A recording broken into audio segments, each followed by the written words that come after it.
In the depth of this great British freeze, it's hard to imagine how the latest figures can show that the average world temperature is actually reaching new heights.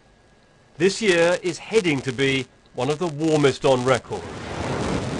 That might be believable if you're in the Mexican resort of Cancun right now.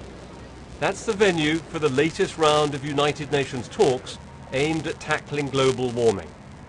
The Climate Change Secretary, heading there tomorrow, is hopeful. I have a great belief that the quality of the science, the quality of the evidence, which is continuing to mount, will finally persuade people to pull back from the brink and get their signatures on a legally binding deal.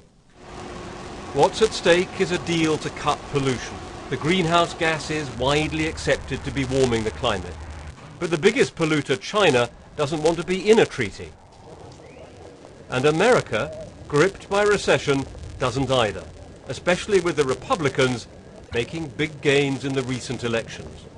Many of the people who joined the Congress were even more skeptical of the climate science and certainly more knowledgeable and skeptical of the climate economics than those who came before them.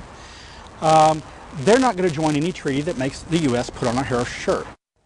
Efforts to get international action have been long and often faltering. Back in 1992 at the Earth Summit in Rio, countries agreed to tackle dangerous climate change. 5 years later, the Kyoto Protocol was agreed, but it went ahead without America and China. They never accepted targets for cuts. Then, last year, a summit in Copenhagen was meant to produce a new global treaty, but only led to the Copenhagen Accord. Nothing legally binding, and some think that nothing more is possible. Among them, John Prescott, the former Deputy Prime Minister who battled to negotiate the Kyoto Protocol and now says the failure at Copenhagen means a formal treaty may never happen.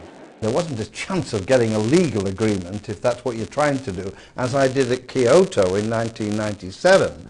What you've got to find is a way forward, a more voluntary system. In Cancun, the Mexican president unveiled a wind turbine meant to power the talks. It's not spinning rapidly.